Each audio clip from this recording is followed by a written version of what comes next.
The Nobel Peace Prize for 2014 is to be awarded to Kailash Satyarthi for their struggle against suppression of young people and children. There is no greater violence than to deny the dreams of our children. आपने अपनी किताब की भूमिका में लिखा है, दिया सलाई की भूमिका में, कि हम सभी के भीतर एक दिया सलाई होता है, लेकिन सभी वो हिम्मत नहीं कर पाते। जिससे हमारी सारी इंद्रियां चलती हैं, हमारा मन चलता है, हमारी बुद्धि चलती है, उसको पकड़ के आगे बढ़ते रहते हैं।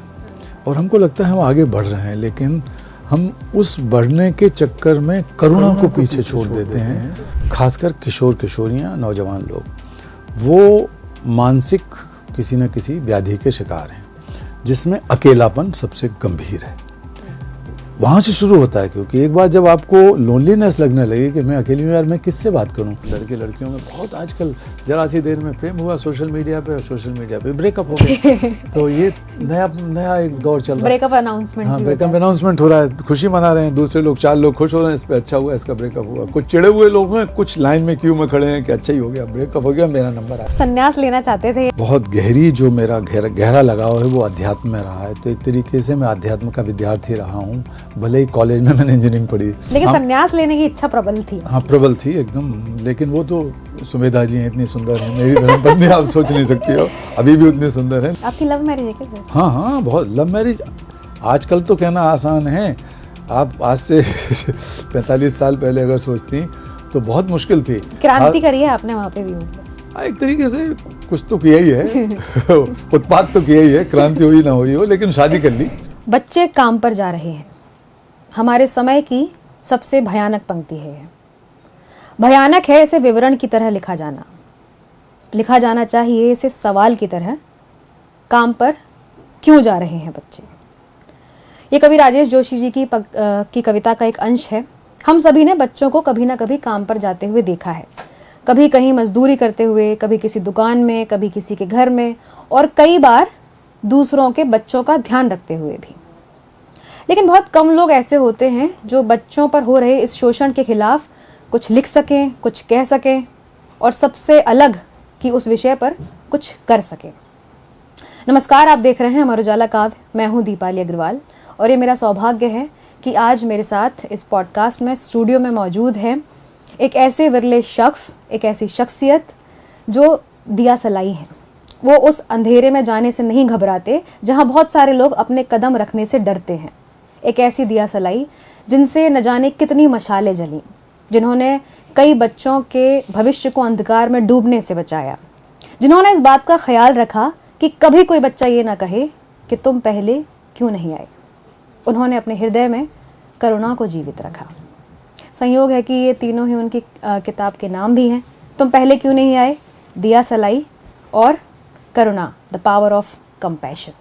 आज मेरे साथ हैं नोबेल पुरस्कार से सम्मानित कैलाश सत्यार्थी सर। बहुत बहुत स्वागत है आपका, और बहुत धन्यवाद कि आपने अपना समय दिया। जी, बहुत बहुत धन्यवाद दीपाली जी। जी सर, आपने अपनी किताब की भूमिका में लिखा है, दिया सलाई की भूमिका में, कि हम सभी के भीतर एक दिया सलाई होता है, लेकिन सभी वो हिम्मत नहीं कर पाते। ऐसा आपको लगता है? मैं ये मानता हूँ कि हम सब लोग अनंत शक्तियाँ लेकर पैदा हुए हैं। कई बार हम उन शक्तियों को पहचान लेते हैं, फिर थोड़ा जोखिम उठाकर उनका इस्तेमाल करने लगते हैं, और कई बार हम सुविधा का एक चक्र बनाकर उसमें बैठे रहना चाहते हैं। तो बस यही एक फ़र्क होता है। कुछ लोग जो समाज को बनाते हैं, बदलते हैं, बेहतर बनाते हैं, और कुछ लोग चलते हैं, जैसा चल रहा है, हम भी उसका फ़ायदा उठा सकें तो अच्छा है। लेकिन हम सब के अंदर वो ताकत है। बल्कि 2 चीज़ें हैं, एक चेतना और एक करुणा। ये दिव्य शक्तियाँ हैं, ईश्वर के वरदान हैं। तो हम चेतना को ध्यान में रखते हुए, तो जिससे हमारी सारी इंद्रियां चलती हैं, हमारा मन चलता है, हमारी बुद्धि चलती है, उसको पकड़ के आगे बढ़ते रहते हैं। और हमको लगता है हम आगे बढ़ रहे हैं, लेकिन हम उस बढ़ने के चक्कर में करुणा को पीछे छोड़ देते हैं, जिससे परिवार बनता है, समाज बनता है, राष्ट्र बनते हैं, विश्व समुदाय बनता है। ये आपकी किताब का नाम भी है, जी। करुणा द पावर ऑफ कंपैशन। जी, जी। तो बस इतना सा फर्क है। सर, आपने जब मैं करुणा किताब की बात करूंगी तो वहाँ आपने लिखा कि जो अभी तक करुणा की परिभाषा चलती हुई आ रही है, मैं उसको बदलना चाहता हूँ। जी। तो आपके हिसाब से करुणा की नई परिभाषा क्या है? नहीं, मैंने अपने तरफ से तो बदल दी है। अब दूसरों के ऊपर है कि वो कितना उसे स्वीकार करते हैं, और मुझे लग रहा है स्वीकार कर रहे हैं। देखिए, सामान्य तौर पर करुणा को दया, कृपा, सहानुभूति, संवेदना, क्षमा, एम्पैथी। हाँ, एम्पैथी, सिंपैथी, काइंडनेस, मर्सी, इस तरह समझा जाता है जी। कंपैशन को। और सदियों से समझा जाता है कि एक बहुत ही गहरा, बहुत ही मार्मिक एक भाव है। लेकिन मैंने इसकी परिभाषा बदली, क्योंकि मैं ऐसा नहीं समझता कि इन चीज़ों से, दया, कृपा वगैरह वगैरह, संवेदना से हम उन विसंगतियों को, उन अत्याचारों को, उन भेदभावों को दूर कर सकते हैं, उनका समाधान ढूंढ सकते हैं जो आज बहुत विकराल हैं। तो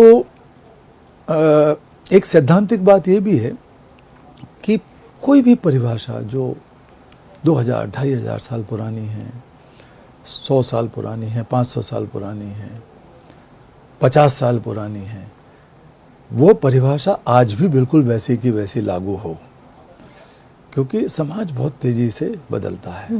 भगवान कृष्ण गीता में कहते हैं कि परिवर्तन एक शाश्वत नियम है। तो उस परिवर्तन के साथ साथ हमें परिभाषाओं को भी ढूंढना पड़ेगा, अंदर से टटोलना पड़ेगा कि भाई जो बात 2500 साल पहले कही गई बुद्ध के ज़माने में, या 2000 साल पहले जीसस के ज़माने में, तो वो वही की वही रहेगी या बदली जाएगी। तो मैंने करुणा की परिभाषा को ढूंढा, और उसकी ढूंढ मैंने अपने आप से की।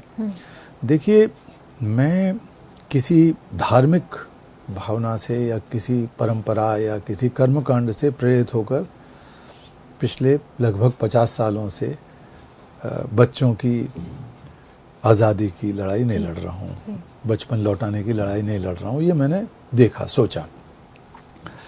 मुझे स्वर्ग में जाने का भी कोई लालच नहीं है, क्योंकि मैं यहाँ पक्का शाकाहारी हूँ। मैंने अपने जीवन में किसी शराब या कोई बियर तक नहीं छुई, एक बूंद भी, और मैं सामान्य जीवन जीता हूँ। तो मुझे ऐसा कोई सुख और आनंद और वो सब काय के लिए मैं स्वर्ग जाऊँ, मैं नहीं जाना चाहता। मैं यहीं रह के करूँगा, इस जन्म में भी, अगले जन्म में भी। तो वो में मुझे लालच नहीं है कि मैं कोई पुण्य काम कर रहा हूँ तो अब स्वर्ग चला जाऊँगा। फिर मैं किसी राजनीतिक विचारधारा से भी प्रेरित नहीं हूँ कि मुझे कोई आइडियोलॉजी की वजह से मैं ये कर रहा हूँ, कोई वाद, ये वाद, वो वाद, वो भी नहीं। तो क्या चीज़ थी? तो मैंने काफ़ी मुझे सोचा, और मैंने ये अपने परिणाम निकाला कि मेरी प्रेरणा का जो स्रोत है, मेरी ताकत जहाँ से आती है, वो करुणा है। तो करुणा ताकत है, करुणा भाव नहीं है। नई परिभाषा को मैंने सरलतम बनाया ये कह के कि विवेकपूर्ण ढंग से दूसरों की समस्याओं का और अपनी समस्याओं का समाधान करना ही करुणा है। So compassion is mindful problem solving. ये सरलतम परिभाषा है। अगर आपका सोच, आपका भाव और आपके काम करने की जिद्दोजहद समाधान मूलक है, अपना भी दूसरे की समस्याओं का भी, तो समझो आप करुणा को जी रहे हो। और आप बढ़िया अच्छी बातें करें, अरे यार आपको तो तकलीफ़ है, मुझे भी आपकी तकलीफ़ जान के बहुत दुख हुआ, आपकी माताजी का स्वर्गवास हो गया, आपके पिताजी बीमार हैं, आपको चोट लग गई, तो बहुत, ये सहानुभूति है। लेकिन सहानुभूति से अलग है करुणा। सहानुभूति तो बाहर की चीज़ है। 3 बहनें थीं एक घर में, और एक साथ पैदा हुई, तीनों एक क्लास में जाती थीं। तो एक दिन एक बहन जल्दी तैयार होकर स्कूल चली गई। रास्ते में उसे एक आदमी मिला जो चोटिल था, जिसके पाँव में खून निकल रहा था। तो वहाँ रुकी वो उसे देखकर और बोली, अंकल सॉरी, आपको ये देख के बहुत दुख हुआ और मैं तो स्कूल में देरी हो रही है, मैं स्कूल जा रही हूँ, मुझे ये देख के बहुत दुख हुआ। चली गई, क्लास में बैठ गई। थोड़ी देर बाद दूसरी बहन आई। दूसरी बहन देखी तो वो बहुत दुख हुआ उसे, वहीं खड़ी रही, जोर जोर से रोने लगी उसकी हालत देख के, क्योंकि वो भी रो रहा था बुरी तरह, उसको खून बहा जा रहा था। वो गई और अपनी क्लास में जाके आंसू पोंछते हुए, उसकी आंखें लाल हो गई, रास्ते भर ऐसे ही रोती गई। पढ़ाई लिखाई में मन नहीं लगा, बैठी रही। फिर दोनों ने थोड़ी देर बाद देखा कि हमारी तीसरी बहन क्लास में नहीं दिख रही है। तो जब बीच में रेसिस हुई आधा घंटे के लिए, तो वो दोनों भागी जल्दी से घर की तरफ। तो देखा कि जहाँ वो आदमी पड़ा हुआ था वहाँ तो 10-20 लोग कुछ कर रहे थे, और दूर से देखा उनकी बहन भी उन्हीं में थी। तो पता लगा कि जब वो बहन जा रही थी वहाँ पर, तो उसने देखा, तीसरी वाली बहन ने, तीसरी वाली ने, दोनों ने देखा कि तीसरी जो बहन थी हमारी, वो उन लोगों के साथ कुछ कर रही है।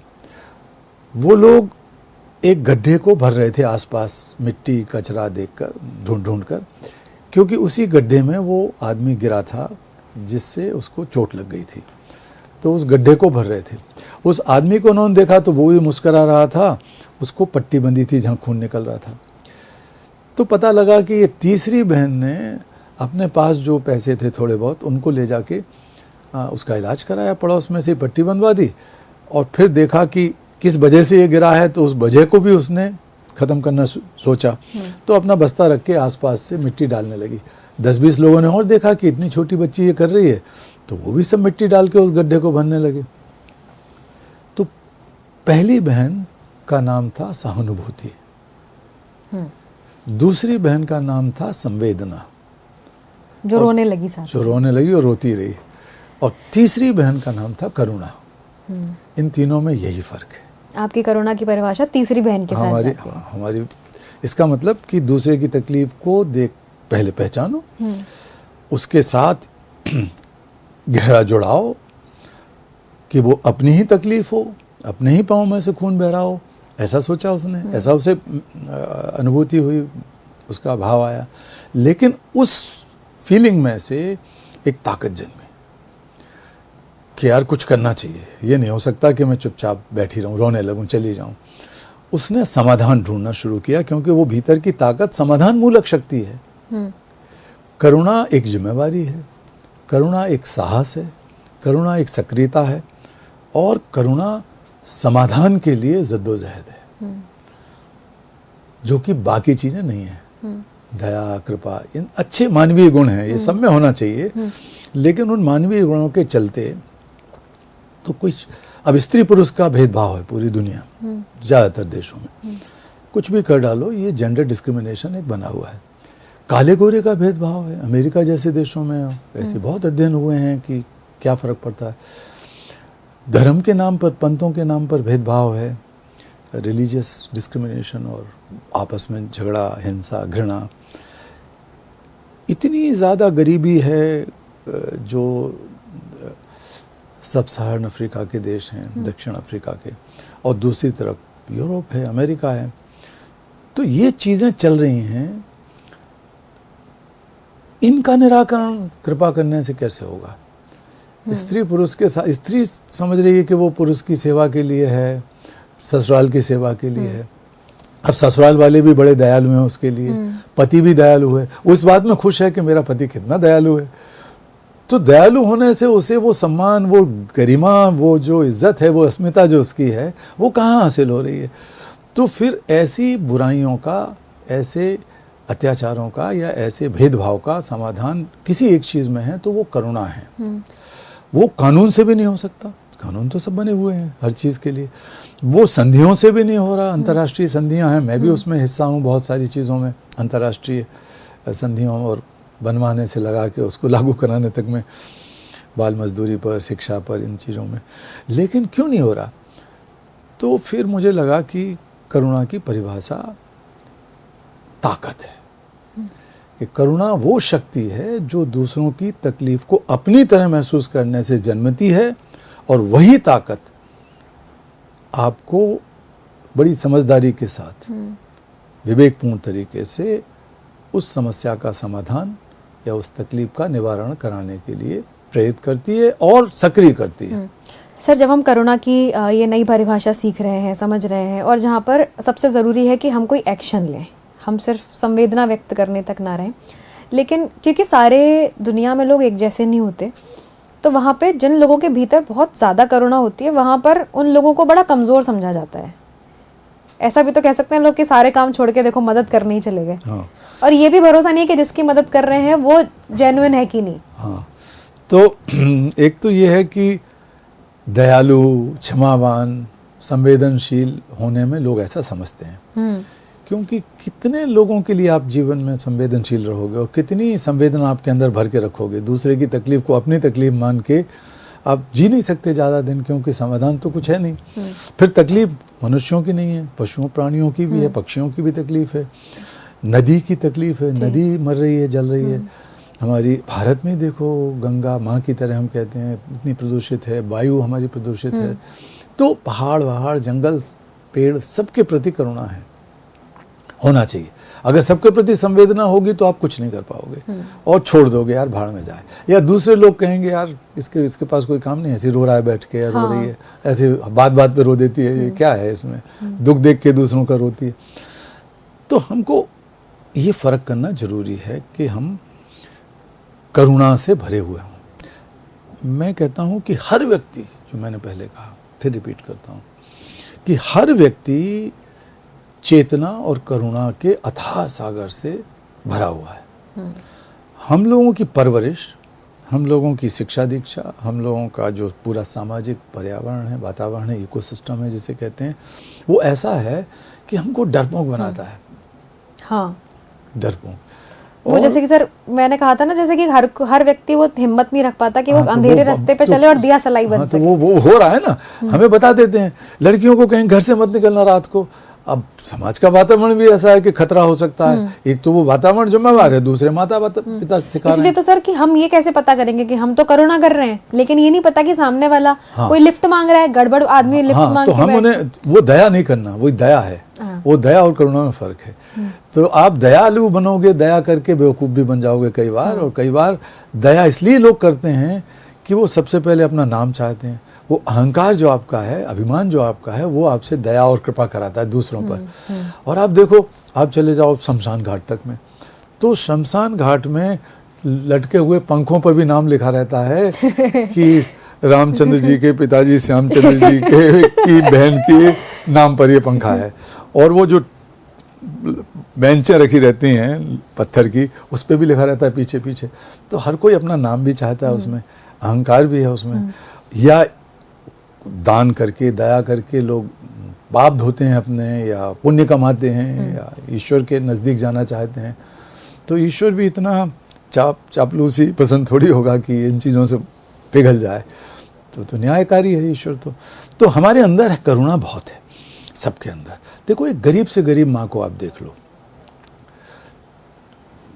कहीं कंस्ट्रक्शन हो रहा हो, कोई बिल्डिंग में काम कर रही हो, और उसके छोटे से टॉडलर बच्चे को, 1.5 साल के बच्चे को चोट लग जाए और वो खून बहने लगे, वो उसके पास रोता हुआ आ जाए, तो माँ सारे काम काज छोड़ेगी। और उसके पास कुछ हो ना हो, वो माँ अपनी साड़ी का पल्लू भी फाड़ कर उसको सबसे पहले पट्टी बांधेगी।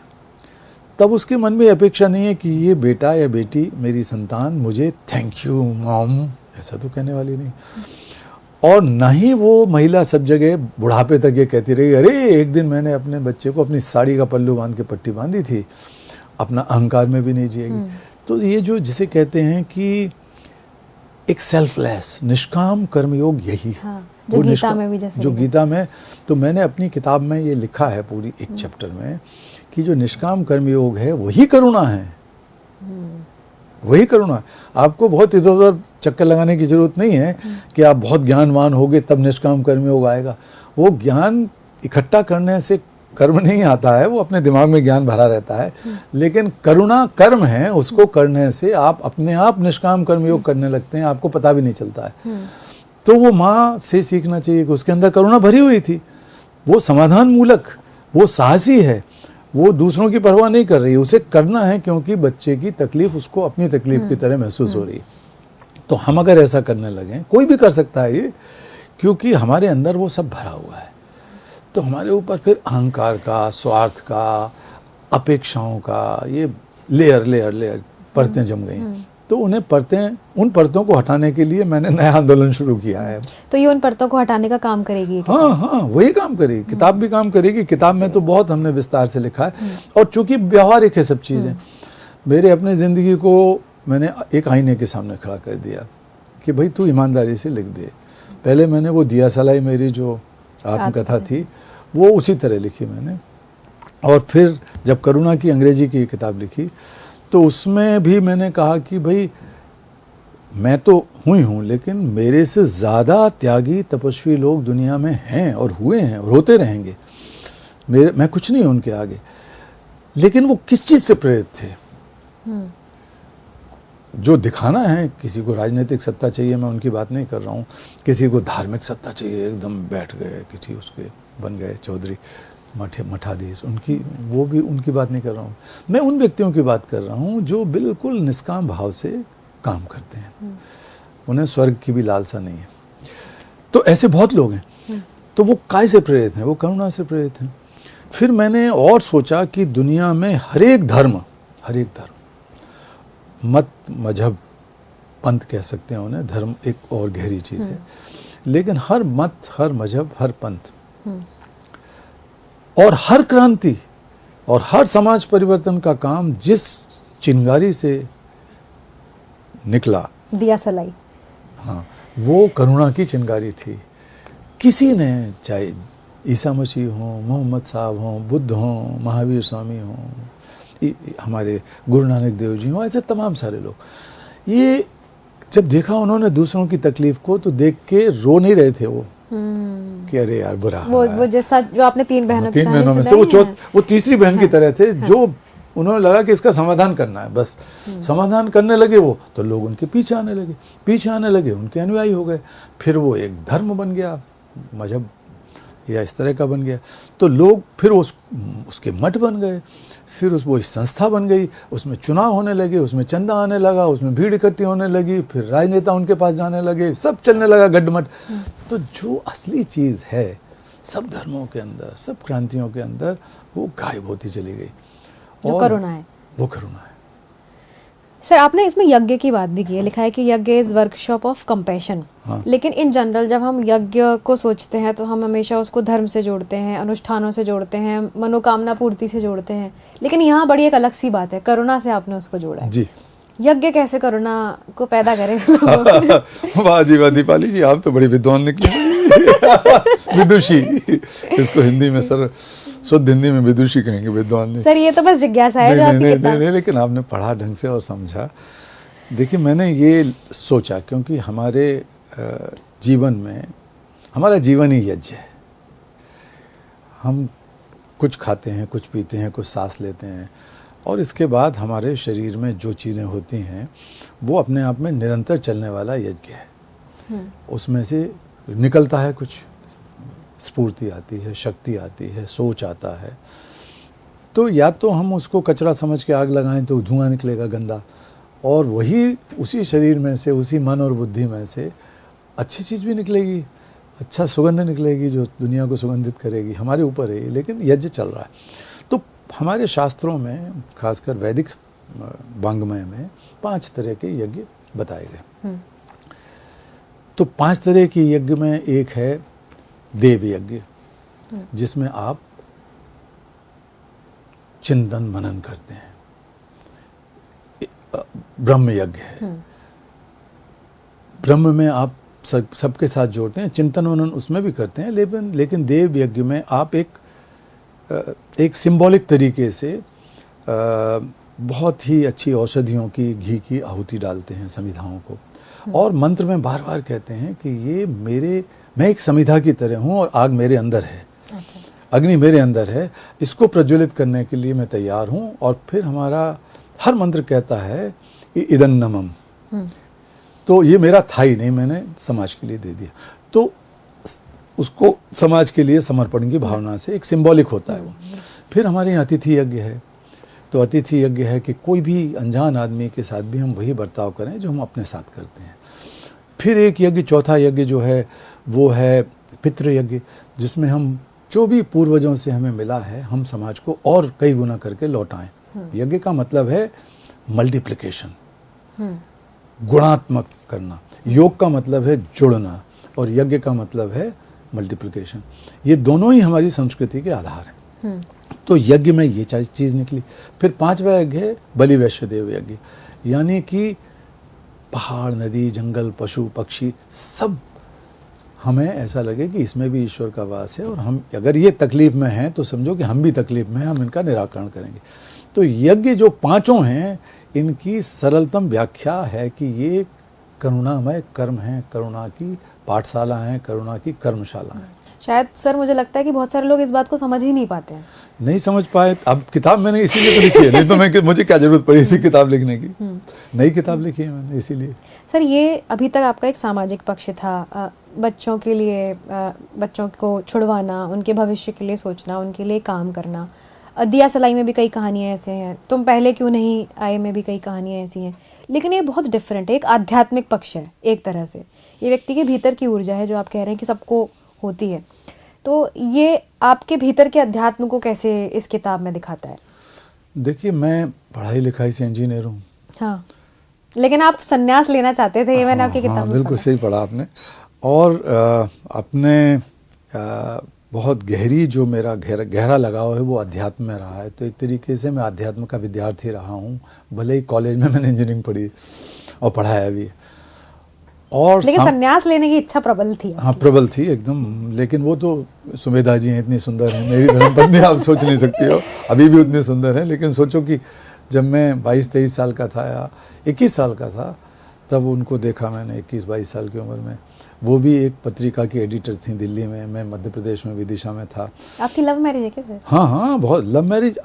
आजकल तो कहना आसान है, आप आज से 45 साल पहले अगर सोचती तो बहुत मुश्किल थी। क्रांति करी है आपने वहाँ पे भी, मतलब एक तरीके से कुछ तो किया ही है उत्पाद तो किया ही है, क्रांति हुई ना हुई हो, लेकिन शादी कर ली जिस लड़की से मैं चाहता था। तो फिर क्योंकि वो उनके दादाजी काकोरी कांड के शहीद थे, उनके माता पिता भी आर्य समाज के बहुत बड़े नेता थे, वो खुद भी संपादिका थी। तो इसकी वजह से मुझे लगा कि इस काम को जो मैं करना चाहता हूँ जीवन में, ये क्लियर नहीं था कि मैं बच्चों के लिए काम कैसे करूँगा। लेकिन हम दोनों ने एक साझा सपना देखना शुरू किया, फिर हमारी शादी हुई। खैर वो एक अलग कहानी है। असली चीज़ ये लेकिन वो भी एक सुंदर कहानी है। हाँ सुंदर है बहुत। तो मेरी भी बहादुरी की बात करो ना उस कहानी में कि बड़ा बहादुरी का काम किया, ये तो करोगी नहीं। तो नहीं मैंने तो कहा कि आपने क्रांति करी है। हाँ लेकिन ठीक है, अच्छा।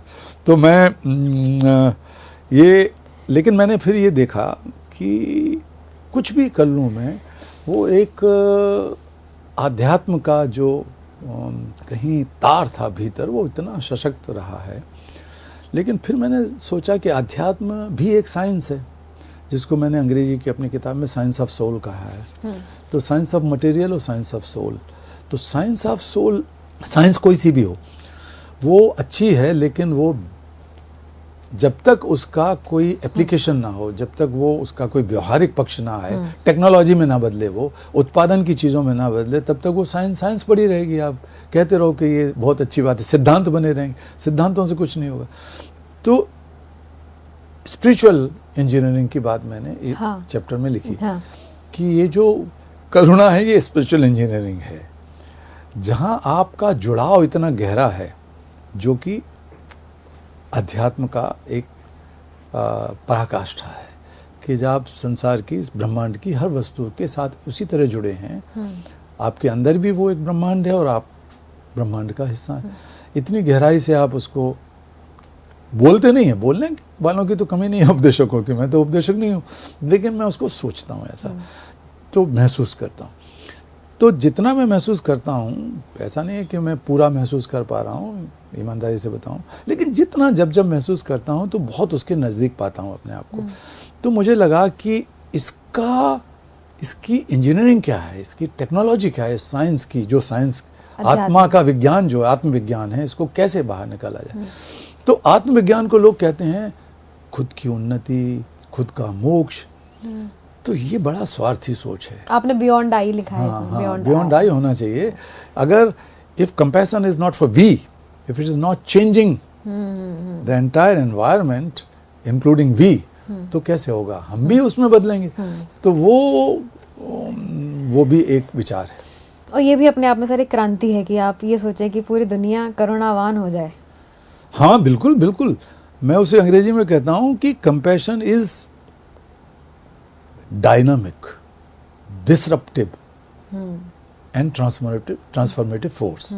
जैसे आपने लिखा है कि आर्टिफिशियल इंटेलिजेंस के ज़माने में हम बात कर रहे हैं कंपैशनेट इंटेलिजेंस हाँ की। जी, हम कर रहे हैं ना। हाँ। हमने शुरू कर दी ना ये हाँ। बात कि भाई आर्टिफिशियल इंटेलिजेंस जो है वो अच्छी चीज़ है बहुत, और उसका बहुत फ़ायदा मिल सकता है, मिल भी रहा है लोगों को, सुविधाओं में फ़ायदा मिल सकता है, लेकिन उससे कहीं ज़्यादा बहुत सारी समस्याओं के सुलझाने में फ़ायदा मिल सकता है।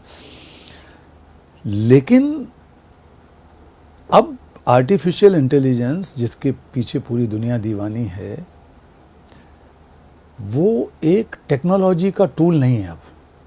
पहले था जब बनाया जा रहा था, एल्गोरिदम जब उसके बनाए जा रहे थे, बिग डेटा एनालिसिस करके उसमें फीड किए जा रहे थे, और अभी भी हो रहा है। तो लेकिन अब उसमें कुछ और चमत्कार हो गया है, वो अपने आप ही फैसले लेने लगा है, वो अपने आप ही अपने विचार रखने लगा है, इंटेलिजेंट होने लगा है, वो सुपर इंटेलिजेंट हो रहा है। अब वो एआई का नाम अभी सुपर इंटेलिजेंस होने वाला है। तो वो एआई अगर खुद एक एजेंट हो गया, एक्टिव एजेंट, और ऐसा एजेंट जो ऑटोनॉमस है, जो ऑटोक्रेटिक है, जिसको करना वो कर दे जो चाहे, तो मनुष्य का दिमाग तो वहाँ तक पहुँच ही नहीं सकता। आप चाहे जितने रेगुलेशन बना लो, चाहे जितना उसको कंट्रोल करने की कोशिश कर लो, वो नहीं कंट्रोल होने वाला भविष्य में। ये खतरा है। वो परमाणु बम को भी अगर चलाना है दुनिया में किसी को, तो कोई आदमी ट्रिगर करेगा ना, उसे फैसले लेगा, 10 लोग बैठ के फैसले लेंगे। लेकिन ये एक ऐसी टेक्नोलॉजी हो गई है अपने आप में कि वो खुद ही चल रही है, तो कैसे रोकोगे उसे। तो मैं इस पे बहुत सोचता हूँ, और मैं और मेरे मित्रों के बीच में बात करके मैंने ये विचार रखा कि भाई इसमें एआई के साथ और एआई को सिंक करते हुए कंपैशनेट इंटेलिजेंस की बात होनी चाहिए। क्योंकि जिस तरह की नेगेटिविटी, जिस तरह की हिंसा, जिस तरह की भेदभाव, जिस तरह की घृणा, अलगाव, मनुष्य को तोड़ने वाले डेटा हैं दुनिया में, वही डेटा ज़्यादा प्रोड्यूस हो रहे हैं। और उन डेटा के आधार पर जो एल्गोरिदम बनेंगे, उसी में से तो आप कुछ निकालोगे ना, वहीं से निकलेगा कुछ। सवाल पूछोगे तो जवाब वहीं से आएगा, जो मौजूद है, ज्ञान दुनिया में डेटा है। तो हम कह रहे हैं कि डेटा के निर्माण, डेटा के इकट्ठा करने से लगा के, और उसकी पूरी प्रोसेस, डेटा प्रोसेसिंग और एल्गोरिदम बनाना, और उसको कन्वर्ट करना किसी बोट में, तो वो किसी बोट, तो वो कंपैशनेट होना चाहिए। तो वो जो ट्रेनिंग है उसकी, कंपैशनेट इंटेलिजेंस की ट्रेनिंग, उसमें लगे हुए जो कंप्यूटर स्क्रीन के सामने बैठे हैं और जो पीछे बैठे हैं, उन दोनों समूहों को एक पॉजिटिव कंपैशनेट ट्रेनिंग की ज़रूरत है। मतलब training of moral responsibility. Compassion is moral responsibility. Sir, क्योंकि किताब के बहुत सारे चैप्टर पढ़े और मुझे बहुत इंटरेस्टिंग वो लगे भी, तो उसमें आपने मेंटल हेल्थ की भी बात की है, वहीं पर हम आर्टिफिशियल इंटेलिजेंस की भी बात कर रहे हैं, लेकिन हम वहाँ पर कंपैशनेट इंटेलिजेंस की भी बात कर रहे हैं। लेकिन हमारे जो अब युवा हैं, जो लोग हैं, वो अपने फ़ोन में लगे हुए हैं, एआई टूल्स यूज़ कर रहे हैं, वहाँ पे वो मानवीय संवेदनाएं आपको ऐसा लगता है कि बहुत पीछे छूट रही है। शायद कुछ लोगों को एहसास हो कि हाँ है, लेकिन कई बार लोग उन पर उतना ध्यान भी नहीं देते। जैसे मैं एक एग्जांपल बताती हूँ। जैसे लोगों को ये लगता है कि अगर आप पार्टी में बैठे हुए हो, आप अगर ड्रिंक नहीं कर रहे हो तो आप गड़बड़ हो। हम तो ठीक है, ये कॉमन है। वैसे स्पिरिचुअल इंजीनियरिंग के साथ भी है शायद कि आप अध्यात्म की बातें करें तो लोगों को लगेगा कि नहीं, बातें करने की जरूरत नहीं है। मैं तो बातें नहीं करता ये सब। मतलब लिखा है मैंने अपने, चूंकि वो एक सैद्धांतिक बात लिखी है, लेकिन जैसा मैंने कहा कि आप निष्काम कर्म पर भाषण देते रहोगे तो लोग सुनते रहेंगे, तालियां बजाएंगे, जय जयकार करेंगे कि भाई ये दीपाली जी बहुत विदुषी हैं।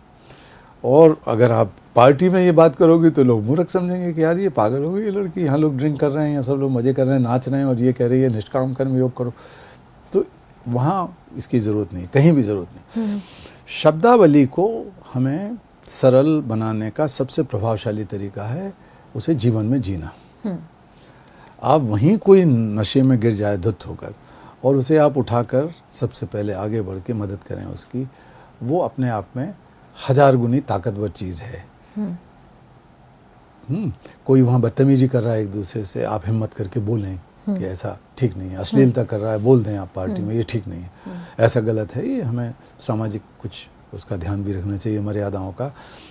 तो उसे भले ही कोई पिछड़ा कहे, लेकिन वो जिसके साथ अत्याचार हो रहा होगा, कई बार लड़कियों को गलत ढंग से छूते हैं पी के नशे में लड़के, तो उस पर बोलने वाला जो है वो उसकी करुणा प्रकट हो जाएगी। उसको ये कहने है कि मैं कंपैशन का सीख देने के लिए यहाँ खड़ी हुई हूँ, मेरी जिम्मेवारी है, या मैं गीता की सीख दे रही हूँ। वो करने की जरूरत नहीं, एक्शन में करना चाहिए कुछ ना कुछ, वो बहुत ताकतवर चीज़ है, उससे ज़्यादा ताकतवर कुछ नहीं है। आप देखो कि आज दुनिया में और भारत में भी ये जो कथावाचक हैं, साधु संत कहने वाले लोग हैं अपने आप को, बाबा लोग, ये वो, इनकी बाढ़ आ चुकी है और अच्छी बातें ही करते हैं वो।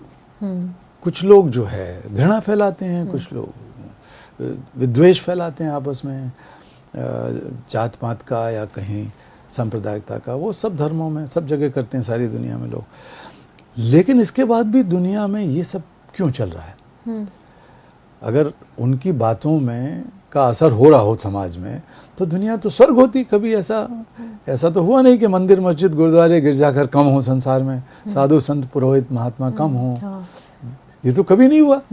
लेकिन इसके बावजूद भी ये सब हो रहा है, सब बुराई चल रही है। तो इसका मतलब वो फेल है, वो क्योंकि जीवन में जी नहीं रहे वो लोग।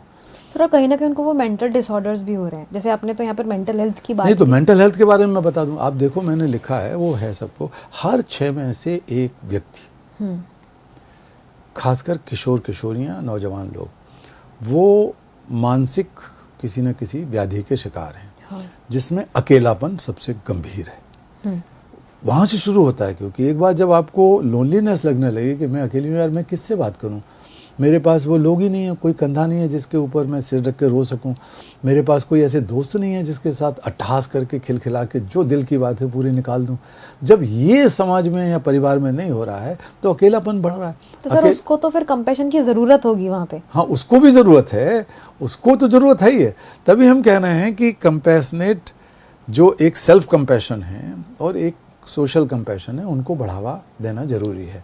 उसको तो ज़रूरत है ही है, दया दिखाने की ज़रूरत नहीं है। दया दिखाने से तो वो झटक के अलग कर देगी जिसके साथ जो अकेलापन लग रहा है, जिसको डिप्रेशन हो गया, जिसमें एंग्जाइटी हो गई, उसको तो आप डॉक्टरों के चक्कर लगाओगे। ये गली गली में आजकल जो है बड़े शहरों में तो ये काउंसलर्स की भीड़ आ गई है, एक बाबा और एक काउंसलर, इनकी दुकान खूब चल रही है। तो अब क्योंकि लोग डरे हुए हैं, लोग अकेले हो रहे हैं, लोगों असमंजस में हैं, असुरक्षा में जी रहे हैं, इनसिक्योरिटी में। अब किस बात की इनसिक्योरिटी ये पता नहीं है, लेकिन इनसिक्योरिटी बढ़ती जा रही है क्योंकि अकेले हैं। भाई असुरक्षा तब तक ख़त्म नहीं होगी जब तक कि अकेलापन ख़त्म नहीं होगा। हम लोग 3 लोग बैठे हैं, हम लोग अकेले नहीं हैं, 3 लोग हैं। अगर किसी को कुछ प्रॉब्लम हो जाए थोड़ी देर के लिए तो हम 2 लोग उसकी मदद करेंगे, हैं तो सही कम से कम। और अकेले बंद कर दो हमें आधा घंटे किसी कमरे में, अब क्या करो, सोच सकते हो, कुछ कर सकते हो, लेकिन एक अचानक ये बात आ जाएगी कि कुछ हो जाए, अगर ये ताला बंद है, मैं इनसे कह रहा था ना बंद कर दो तो बंद कर दो, तब भी अकेलापन नहीं है हमें, असुरक्षा भी नहीं है। तो इसका समाधान भी करुणा को फैलाने में है। तो मैंने उसमें लिखा करुणा द पावर ऑफ कंपैशन किताब में, और दिया सलाई में मैंने कई जगह व्यवहारिक बहुत सारे उदाहरण दे के बताया कि इस करुणा के को हमने अपनी मुट्ठी में बांध के सिर्फ अपने परिवार तक सीमित रखा है। बेटा बेटी, माँ बाप, कई बार, हमेशा नहीं होता आजकल माँ बाप का कि माँ बाप के प्रति बच्चे इतना ही भाव रखते रहे पूरे जीवन। भाई बहन भी शुरू में अच्छा होता है, बाद में सब अपना अपना रास्ता नापते हैं। तो पति पत्नी, वो भी कितना एक ट्रांजैक्शनल रिलेशनशिप है, कितना फिजिकल रिलेशनशिप है, इंटेलेक्चुअल मेंटल भी हो सकता है, लेकिन क्या दूसरे की बुराई, कमी, कोई घटना ऐसी पता लग जाए दोनों में से एक किसी को, तो उसको हम अपनी ही तकलीफ़ की तरह मान सकते हैं। क्षमा करने की बात नहीं कर रहा हूँ, महसूस करें हम और कहें कि हम इसको संपूर्णता के साथ स्वीकार करते हैं। अगर हम प्रेम करते हैं किसी के साथ, लड़के लड़कियों में बहुत आजकल जरा सी देर में प्रेम हुआ सोशल मीडिया पे और सोशल मीडिया पे ब्रेकअप हो गया। तो ये नया एक दौर चल रहा है। ब्रेकअप अनाउंसमेंट, हाँ, ब्रेकअप अनाउंसमेंट हो रहा है, खुशी मना रहे हैं दूसरे लोग, 4 लोग खुश हो रहे हैं, इस पे अच्छा हुआ, इसका ब्रेकअप हुआ। कुछ चिड़े हुए लोग हैं, कुछ लाइन में क्यू में खड़े हैं कि अच्छा ही हो गया, ब्रेकअप हो गया, मेरा नंबर आया। सर एक कोड है ना, I am single, I promote breakups. हाँ हाँ हाँ, ये सही कह रही हो। तो नई अब ये चीज़ें निकल रही हैं, फ्रेजेस। तो कुल मिला के ये है कि आसपास जो लोग भी हैं, अगर उनकी समस्याओं को हम नज़रअंदाज करते रहेंगे, उनका संज्ञान नहीं लेंगे, we have to take cognizance of others problems in the family, in the society, in schools, college, university, wherever we are, workplace. दूसरा, उस संज्ञान को संज्ञान लेके ना छोड़ने हम, उसके साथ जुड़ें, जुड़ाव हमारा हो उस व्यक्ति के साथ। उस जाना अनजाना कोई भी व्यक्ति हो सकता है, और उस जुड़ाव में से हम इतना महसूस करना शुरू करें कि यार अगर मैं होता इसकी जगह तो क्या करता मैं, मुझे कुछ करना पड़ता है इसका समाधान। तो चौथी चीज़ है समाधान ढूंढने की सक्रियता, क्रिया, जद्दोजहद। वो जद्दोजहद शुरू करनी चाहिए हमें। अगर हम ये करते हैं तो हम फिर अकेलेपन में नहीं जिएंगे। तो इसमें से एक भी चीज़ शुरू करेंगे तो भी हमें लगेगा कि हम किसी के साथ जुड़े हुए हैं। वो जुड़ाव वहीं से शुरू हो जाता है, संज्ञान लेने से ही, अवेयरनेस से ही। तो वो एक मेजर चीज़ है जिससे हम इस बीमारी, जो अकेलेपन की बीमारी है, एकाकीपन है, उससे निजात पा सकते हैं। तो करुणा के दायरे को, करुणा को हम अपने तक ही सीमित ना रखें, उसको और फैलाएं और फैलाएं और फैलाएं। और उसको हमने कहा कि करुणा चक्र को बढ़ा करते रहें अपन। तो करुणा चक्र अगर बढ़ेगा तो फिर हमारा समाज बेहतर होगा, एक दूसरे की समस्याओं के समाधान करता हम बनेंगे। लेकिन एक बड़ा महत्वपूर्ण चैप्टर है ये मेंटल हेल्थ का, मानसिक स्वास्थ्य का, मानसिक स्वास्थ्य और करुणा का संबंध। और उसमें मैंने बहुत घटनाएं ऐसी लिखी हैं, ऐसे व्यक्तियों के उदाहरण लिखे हैं कि किस तरह वो गंभीर हालत जो उनकी मानसिक व्याधियों की थी उससे उभर के सामने आए। क्योंकि उससे जब आप दूसरों से जुड़ते हैं, दूसरों को समझते हैं, तो फिर आपको अपनी वर्थ का, अपने होने का एहसास होता है कि मैं भी तो हूँ इनमें से, ये कि मैं भी हूँ, या मेरे पास भी लोग हैं। फिर वो बढ़ते बढ़ते, कई बार आप जैसे मेरे साथ लोग जो जुड़े आंदोलनों में, और बहुत कई बार इन ऐसी परिस्थितियों से निकले जहाँ पर पति परेशान कर रहा था, या किसी की पत्नी की मृत्यु हो गई तो वो आदमी बहुत अकेलेपन में जी रहा था। इस तरह के तमाम सारे लोग, और बच्चे तो हमारे आश्रमों में जो आते हैं वो 8-8, 10-10 साल माँ बाप से अलग रहे हैं, यहाँ तक कि माँ बाप को ही भूल गए, उनका चेहरा भूल गए। तो जब वो वहाँ होते हैं तो सब एक उद्देश्य को समझ जाते हैं। एक कॉमन फैक्टर है कि एक कॉमन पर्पस। तो कॉमन पर्पस में जब लोग जुड़ते हैं, किसी भी सामाजिक आंदोलन में, सामाजिक संगठन में, अच्छाई के काम में इकट्ठे होते हैं, वो मंदिर, मस्जिद, गुरुद्वारे में, गिरजाघर में उतना नहीं होता, वो अपने स्वार्थ के लिए जाते हैं। लेकिन एक सामाजिक आंदोलन में अगर आप जुड़ते हो, महिलाओं की सशक्तिकरण का आंदोलन हो, बच्चों को बचाने का आंदोलन हो, आदिवासियों का हो, कोई भी हो, तो उसमें मेरा अपना अनुभव रहा है कि मेंटल हेल्थ के बहुत सारे इश्यूज सॉल्व हो जाते हैं, क्योंकि करुणा उनको सॉल्व कराती है। ये आपने प्रैक्टिकली देखा है, तब आपको लगा कि ये काम करेगा? हाँ, मैंने ये देखा। फिर मुझे ये भी लगा कि यार मैं अलग अलग लोगों को देख रहा हूँ जो आश्रम में काम करने वाले लोग हैं, उन बच्चों से बातचीतें करते हैं, जो बच्चे जले हुए, घायल, मानसिक रूप से अस्वस्थ और यौन शोषण के शिकार बच्चे वहाँ से आते हैं। कई बार हमारे यहाँ लड़कियाँ जिनके ऊपर, छोटी सी लड़कियों के साथ बलात्कार हुआ है या यौन उत्पीड़न हुआ है, तो वो सब चीज़ें जो हैं बहुत देखते हैं हमारे साथी लोग, लेकिन वो विचलित नहीं होते। लोग उनसे पूछते हैं, मेरे से ही पूछते हैं कि तुमने तो यार हज़ारों लाखों दुनिया में बच्चों के बीच में काम किया है, और ऐसे ही बच्चे, ऐसे ही उनके माँ बाप, इतना दर्द, इतनी तकलीफ, उसमें आप विचलित नहीं हुए, आप वैसे ही मुस्कुराते रहते हैं, वैसे ही हंसी मजाक करते हैं, कैसे चलता है। तो मैं उस पर भी सोचा, मैंने कहा यार अगर मैं इतना संवेदनशील होता तो काम नहीं चलता। वही तीसरी बहन वाला हाँ, किस्सा। तीसरी बहन हूँ मैं। वो आपने सबसे अच्छी कहानी सुना दी तो शुरुआत उसी में समझ में आ जाएगी सबको ये बात। तो हम उस करुणा को अपने भीतर से निकाल भी सकते हैं, बढ़ा भी सकते हैं। तो इसी वजह से हमने एक नया विचार रखा दुनिया के आगे, और इतनी तेज़ी से वो फैल रहा है, 5-7 दिन के अंदर ही फैल रहा है। अभी लॉन्च हुई है किताब जयपुर लिटरेचर फेस्टिवल में, उससे पहले उस पर थोड़ी चर्चा यहाँ हुई थी दिल्ली में हमारे वर्ल्ड बुक फेयर में। किताब तब लॉन्च नहीं हुई थी, लेकिन मैंने वहाँ पर रखी थी ये बात कि हम कंपैशन कोशेंट या करुणा को नापने का पैमाना ईजाद कर चुके हैं कि कैसे करुणा को नापा जाए। अब उसको रोल आउट करने के लिए, चलाने के लिए थोड़ी रिसर्च की ज़रूरत है, उसके फ्रेमवर्क तैयार है। और शायद बहुत सारे ऐसे काम को करने की ज़रूरत है जहाँ हमें ये एहसास हो कि हमारे भीतर वो हाँ, वो काम पता लग जाता है। तो हमारे यहाँ जो लोग आते हैं, काम करते हैं, वो कैसे ऐसे रहते हैं और बेहतर रहते हैं। कि ऐसे डॉक्टरों को देखा भारत में और विदेश में भी जो मरीजों के साथ करुणात्मक व्यवहार करते हैं। ये समझते हैं कि अगर ये मेरी बेटी या मेरा बेटा, मेरे माँ बाप होते तो मैं क्या करता, बजाय उसमें डूब जाने के उनके दर्द में, वो दर्द से दूर रहते हुए भी उसे महसूस करते हैं। ये एक बहुत बड़ा आध्यात्मिक गुण है, ये करुणा से आता है कि आप उसमें मर्ज नहीं होते, डूब नहीं जाते, लेकिन डिस्टेंस बनाते हैं। निराशक्ति इसी को कहते हैं। जब हम इसकी बात ही कर रहे हैं ना करुणा की, तो यहाँ के वायु वैसे करुणामयी होने लगे। हाँ, अभी आसपास का माहौल वैसा पॉजिटिव और अच्छा होने लगा। हाँ, होगा, क्यों नहीं होगा। बात करने से ही होगा, काम करने से तो होगा ही होगा। तो इसके करुणा को नापना, किसी की भी, किसी व्यक्ति की, किसी संगठन की, किसी संस्था के भीतर की करुणा, चाहे वो आपका ये अमर उजाला का दफ्तर हो, चाहे वो हमारा दफ्तर हो, यहाँ पर बच्चों का काम हो रहा है कैलाश से तहती चिल्ड्रंस फाउंडेशन, चाहे वो कंपनी हो, चाहे वो कोर्ट हो, हाई कोर्ट हो, सुप्रीम कोर्ट हो, चाहे वो यूनिवर्सिटी हो, कहीं भी उस संस्था के भीतर की करुणा को भी नापा जा सकता है, सीक्यू उसका देखा जा सकता है।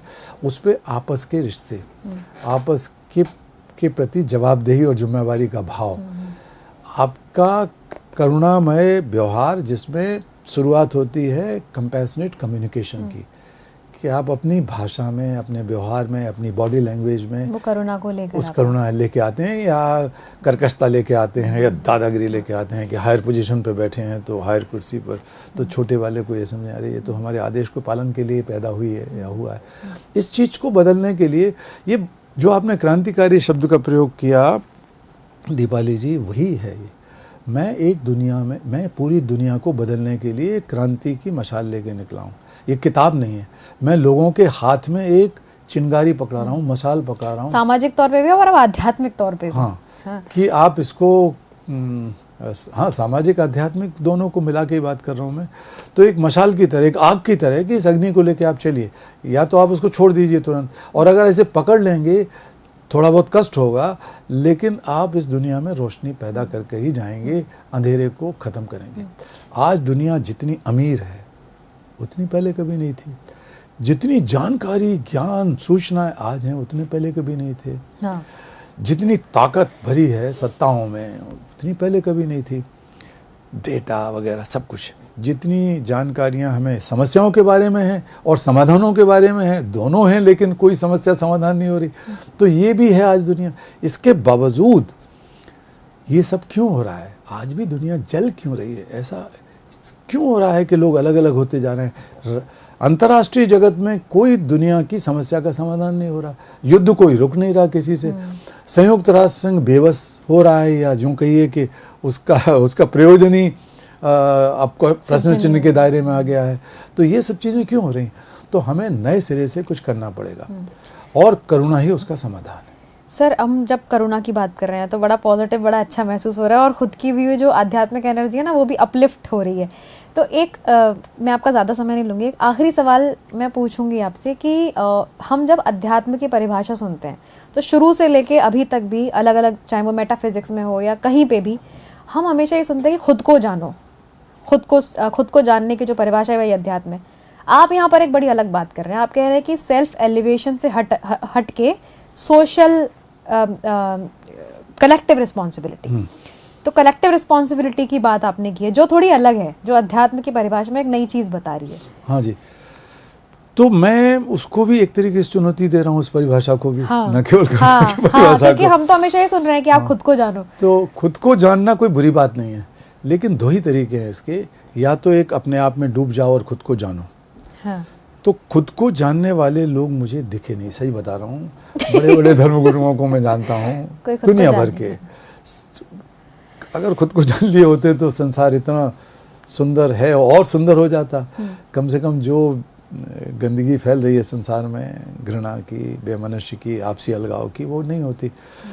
तो आपस में प्रेम कर रहे होते लोग, मदद कर रहे होते एक दूसरे की, सब होता। लेकिन नहीं हो रहा है। खुद को शायद वो नहीं जान पाए या कुछ ज़्यादा जान गए अपने बारे में कि ये मेरे पीछे 1 लाख की फॉलोअर है, मेरे पीछे 20 लाख की फॉलोइंग है, मेरा मठ इतना बड़ा है, मेरा ये धर्म इतना बड़ा है, वगैरह वगैरह, पंथ इतना बड़ा है। यही खुद को जाने हैं वो। तो ये जानकारी अच्छा है अगर समाज के लिए वो काम करते हैं। अच्छे काम भी करते हैं लोग, ऐसा नहीं है कि अच्छे नहीं करते, बहुत अच्छे काम करते हैं धर्मगुरु, बहुत सारे धर्मगुरु। लेकिन बहुत कम लोग ऐसे हैं जिनसे मैं मिल नहीं पाया हूँ अब तक। मेरा ही दुर्भाग्य समझो कि जो सचमुच खुद को जान लिए, खुद को जान लिए। तो ये खुद को जानने की यात्रा में एक कठिनाई ये है कि आप कई बार आत्मग्लानि के शिकार होते हैं। फिर एक सामने एक जिसे कहते हैं ना शिरस्त्राण, ये कवच लेके खड़े हो जाते हैं अपने आप को बेहतर बताने का, क्योंकि आत्मग्लानि में आप कहीं कुछ ऐसा पाप कर चुके हैं या पाप नहीं किया तो किसी को पाप मान रहे हैं बिना कारण के। कोई पाप पुण्य नहीं होता मेरी नज़र में, लेकिन उसको आप पाप समझ रहे हैं। पुण्य आपने कर दिया नीचे उतरते उतरते अपनी आंतरिक यात्रा में, अंतश यात्रा में, तो फिर आपको एक अहंकार आ जाएगा कि यार मैं तो इतना ज़्यादा अपने आप को पहचान चुका हूँ। मैं आपसे ये कह रहा हूँ दीपाली जी,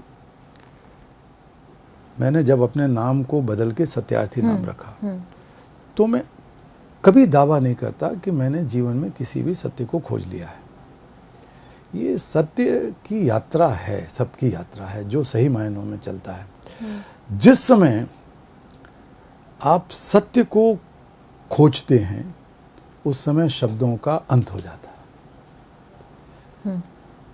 शब्दों के अंत से पहले सत्य शुरू नहीं होता। और शब्द जब तक रहेंगे सत्य की छाया रहेगी, प्रतीक्षाया रहेगी, छाया की छाया रहेगी, लेकिन सत्य नहीं होगा। सत्य अनिवर्चनीय कहते हैं, वो सिर्फ महसूस हो सकता है। तो मैंने इसीलिए ये सोचा कि जीवन में भीतर भी हम तब चलेंगे जब हम बाहर भी चल रहे हों। बाहर अगर नहीं चले हम और बाहर चल रहे हैं अपने भीतर को, अपने मन को, अपनी इंद्रियों को संतुष्ट करने के लिए, अपने सेंसेस को संतुष्ट करने के लिए बाहर की यात्रा कर रहे हैं। लेकिन बाहर की यात्रा अगर हम दूसरों की तकलीफ़ों को, समस्याओं को महसूस करके दूर करने की नहीं करते तो भीतर की यात्रा तो बेमानी है ना। आप अकेले स्वर्ग में चले जाओ और अपने सारे साथियों को छोड़ जाओ धक्का मार मार के, मजा ही नहीं आएगा, मन तो भी फिर लगेगा। क्या, कैसे मन लगेगा? तो सबको साथ लेके चलो। तो मुझे अगर कोई पूछे आपको स्वर्ग जाना है, जैसा मैंने कहा मेरी तो कोई इच्छा नहीं। इसलिए इच्छा नहीं है कि जब तक मेरे साथ सब लोग ना चलें। अब तुम मिली हो दीपाली जी आज, अब मैं कहूँगा ये मेरी बेटी की तरह मेरे साथ ये भी चले, तो फिर क्या, नहीं चली तो फायदा क्या है? फिर यहाँ सवाल कौन पूछेगा? अध्यात्म इंद्र महाराज या जो भी महाराज होते होंगे, यमराज महाराज, वो तो पूछते रहे। तो सब लोगों को साथ लेके जा सकें हम तो चलें। तो हमारी जो यही यात्रा चल रही है उसी को स्वर्ग बनाएं। सर ये बड़ी एक नई परिभाषा दी है आपने अध्यात्म की कि अधिकतर लोग कहते हैं ना आप अंदर की यात्रा करो, लेकिन अंदर की यात्रा के साथ आपको बाहर की भी यात्रा कैसे करनी है? वैसे ही जैसे अपने फायदे के लिए कर रहे हो, हाँ। अपने फायदे को मत देखो, अपने आप को पहचानो। आत्मग्लानि और आत्ममुग्धता दोनों से बचते हुए आप अगर यात्रा करोगे बाहर की, तो अंदर की यात्रा बेहतर होती चली जाएगी, अंदर की यात्रा साथ साथ चलती चली जाएगी। सर मुझे लगता है कि आपकी किताबों के जो क्रम है उसमें सबसे आखिरी किताब है करुणा, जो अभी जनवरी में, करुणा द पावर ऑफ कंपैशन।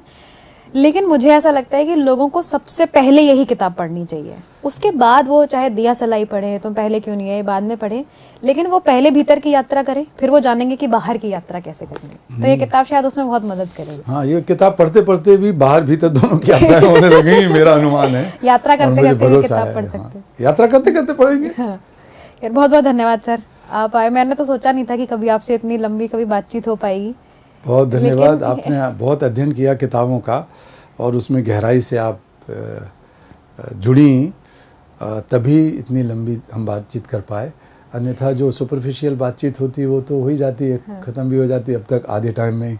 लेकिन आपका धन्यवाद, ईश्वर करे आप इसी तरह और आगे बढ़ें। Thank you sir. और मुझे लगता है कि लोग अध्यात्म से जुड़ेंगे, ऐसी किताबें पढ़ेंगे तो बहुत सारी चीज़ें ऐसी सीखेंगे जो उन्हें बाकी जगहों पे नहीं मिलेंगी।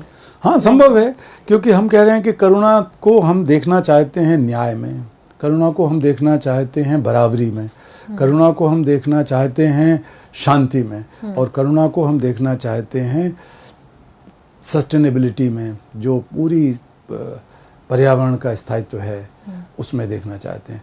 करुणा इन 4 चीज़ों में प्रतिलक्षित होना चाहिए, परिलक्षित होना चाहिए, और वो होके रहेगा।